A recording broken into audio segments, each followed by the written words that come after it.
The Girl and the Gnome. The bridge bounced softly under Shona's feet as she ran, singing a song made up about rabbits and ducks and brave explorers. The air smelt of leaves and river water and something new beginning. "Come on, Dad," she called. He was far behind, pretending to study the sky, or maybe the map, or maybe just being slow on purpose. She liked the way her footsteps made the bridge hum. It felt as if the bridge was singing with her. Below, the river Spey caught the morning light, and it broke into ripples of gold and blue, twisting like a sleeping dragon. "What's under the bridge, Dad?" she asked, turning mid-skip so her hair flew in the wind.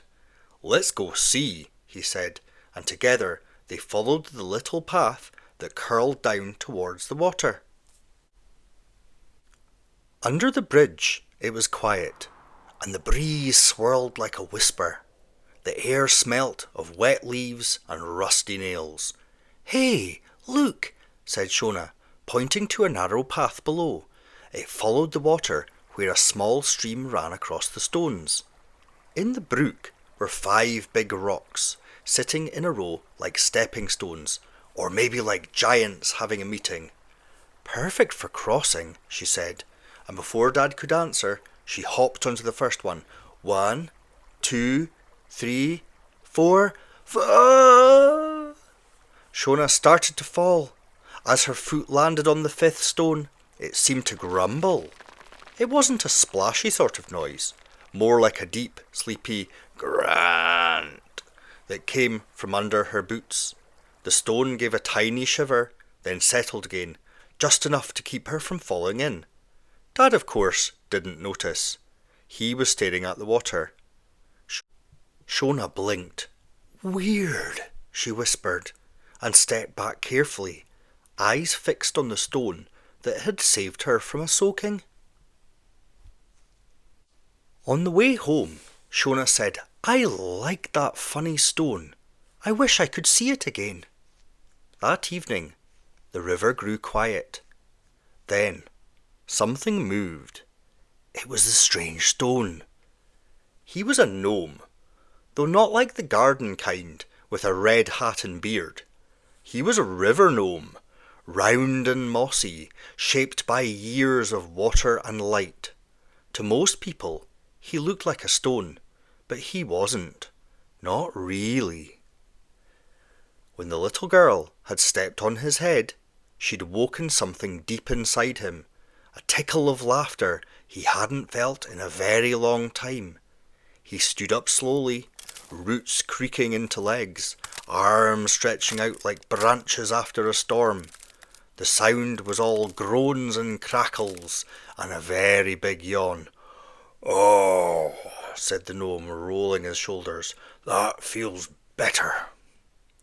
He hadn't had a visitor in 100 years. Now he was going to seek out the little girl who had woken him with her laughter, the one who had stood on his head and made him remember what it felt like to smile. The gnome took his first step and almost fell flat on his face. He'd forgotten how to walk. He wobbled and creaked and finally found his balance, then started off in the direction where he'd heard the girl laugh. Leaves rustled around his feet as he plodded along the old path towards the village, heading for the set of steps that climbed the hill. Halfway there, he heard footsteps. Something big was coming. 8 legs, at least. He froze. No, wait, not a monster. 2 people and a dog. Phew. Quick as a blink, the gnome hunched down and turned himself back into a boulder. Well, boulder-ish. The dog barked and sniffed him all over. "Come on," said the owner, tugging at the lead. "It's just a rock." They passed, and the gnome let out a slow, stony sigh. He straightened up again, peering around, then slowly but surely he started up the steps, arms swinging, legs creaking, looking rather like a boulder learning to dance. The gnome climbed to the top of the hill and looked around. Before him stretched a strange, flat path, wide as a river, smooth as stone. He was just about to cross when the ground began to shake. A terrible rumble roared through the air. Then whoosh! A giant metal beast came thundering past, two bright eyes blazing as it sped along on circles instead of feet. The gnome squeaked, "Monsters!" and threw himself behind a clump of grass. He peeked out once the noise faded. The beast was gone. He brushed himself off, muttering, "Well, that was rude," and he decided perhaps he'd cross later. He stopped for a while, looked around, both ways, listened, and when all was quiet, he crossed the road to the field opposite. The gnome trudged on until the path turned soft beneath his feet. He'd reached a wide sunny field, dotted with bales of hay and woolly white creatures that blinked at him from afar. He could hear laughter somewhere beyond, the girls' laughter, carried on the wind. He smiled. He was getting close. A sleepy sheep wandered over, chewing as it walked. The gnome stopped, stood tall, and gave a friendly wave with his stick-like hands. "Good day to you, little cloud creature," he said brightly. The sheep blinked once, twice, then bolted, bleating as it ran. The gnome sighed. "Honestly," he muttered, "no manners at all." Still, he kept marching, sploshing through the muddy furrows until he reached the far hedge. And there, just beyond it, he could see the orange slate roof of a wee house on a quiet street. Somewhere deep inside the gnome, his core gave a tremor and his moss tingled. He was nearly there. At last the gnome found the house he'd been looking for. To him, the journey had taken only a short walk. But in the world of people, a whole week had passed. The evening was turning blue, streetlights flickered on, and his long shadow followed him up the road. Inside the house came the sound of laughter, plates clinking, and voices bright and warm. It made something in his chest feel warmer. He decided to wait in the garden until the morning. Crunch, crunch. He tiptoed across the gravel, apologising to every stone. "Sorry, buddy. Oh, sorry again." At the far corner of the garden, he saw the perfect spot, beside a big summer house and a line of flower pots. He gave a great yawn, curled himself into shape, and by the time the stars appeared, he looked just like a boulder once more.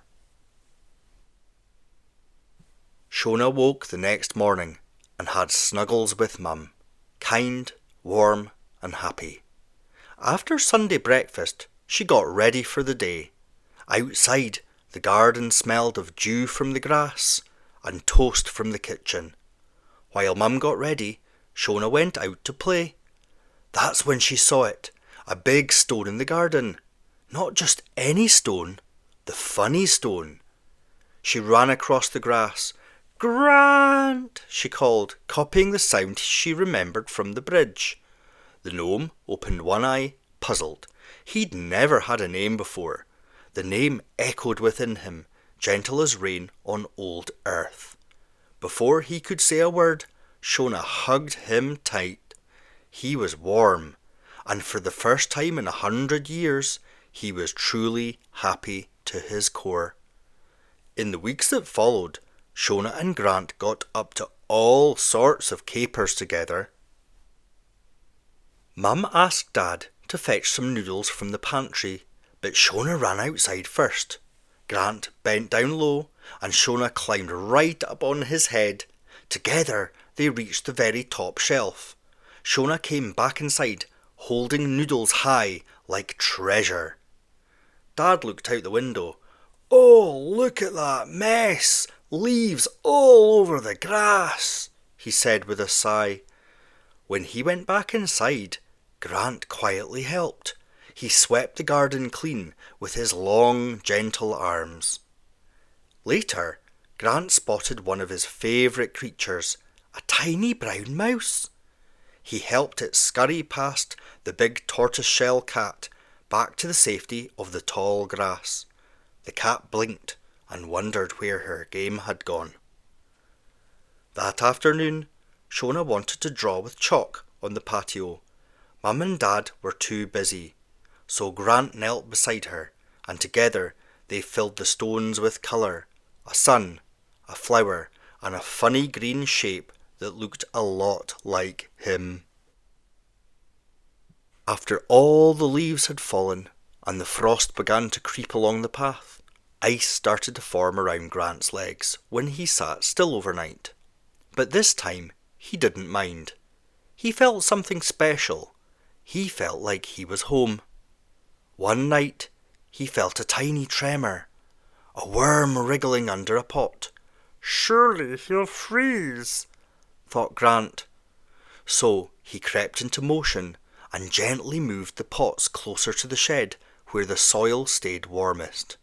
Then, just for fun, he nudged a few into funny shapes. A line, a tower, a circle. He couldn't wait to see Dad's face in the morning. The next day, when Dad went out to put the bins away, he stopped and frowned. "What's going on with my pots?" he said with his hands on his head. Shona looked out the window, guessed what had happened, and chuckled softly to herself. When the snow melted and the garden grew bright again, Dad said it was time to tidy up. "Come on, Shona," he called. Then he spotted Grant. "Look at that rock! Where did you come from?" "Dad, that's Grant," said Shona. "He's my stone." "Granite, aye," said Dad with a grin. "I'll put him out front." "No, Dad, he's Grant, not granite," said Shona. Dad shrugged and smiled. He bent down, huffing and puffing, while Grant dug his toes into the soil. Just a little. Then, with a quiet sigh, Grant let himself be lifted. "Good grief, he's heavy," said Dad, staggering away with his new garden ornament. Shona smiled, and Mum, who had heard the commotion, came out to see what was going on. She rested a hand on Shona's shoulder, watching Dad carry the stone. Dad placed Grant in the flower bed beneath Shona's window. Then he carried on with the jobs, planting bulbs, trimming plants, and tidying up. "I need to sort that gutter," he said. "You can play in your room if you like." Shona leant against the windowsill, watching. The ladder wobbled in the breeze, creaking like an old tree. "Careful, Dad," she called. Just as the ladder started to slip, Grant felt the tremor through the ground. He quickly uprooted himself, stepped forward, and with both hands steadied the ladder firm. "Phew," said Dad, climbing down. "Glad my balance is so good, or I'd have been on my bum." He hadn't noticed Grant at all. Shona covered her smile, and Grant quietly settled himself back into the soil, as if nothing at all had happened. Grant had settled into his bed, a flower bed, beneath Shona's window. It was the start of the school holidays, and Shona was full of plans and adventures. Each morning she would lift her blinds and see Grant below, warm and happy, a little smile on his face. Grant liked to stay under the window, knowing he was close to his friend.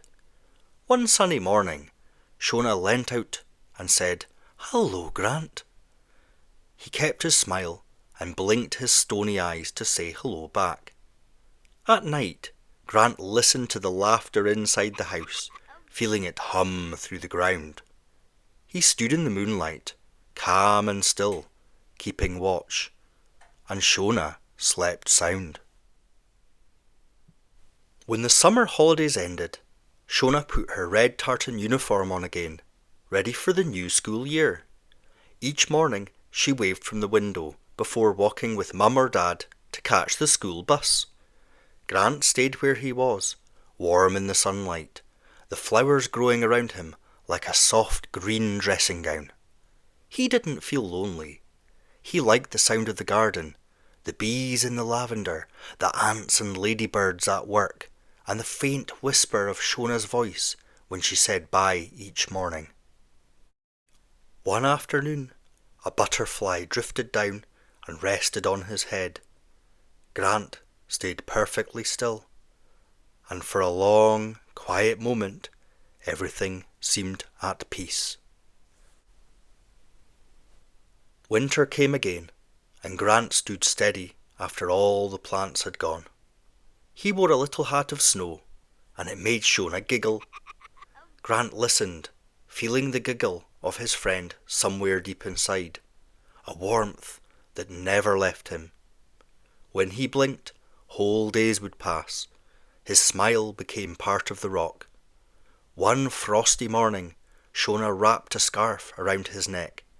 Grant could feel the fibres of wool soft against the cold stone. He blinked again, and the snow began to melt. Life went quietly by. Sometimes he felt a pat from Shona, a chuckle that gave him a flicker of warmth. He didn't move. He didn't need to. He was happy. Spring came again, as it always does. The air was soft, the light gentle, and the garden had grown full and green once more. Shona was taller now, her school bag slung across one shoulder. Each morning and evening she passed the window and always glanced towards the flower bed below. The old stone still sat there, half covered in moss, steady and quiet beneath the window. He looked as he always had, content, listening, part of the garden itself. Sometimes Shona paused before going inside, feeling a warmth she couldn't quite name. The house settled, the trees whispered, and the stone kept his watch.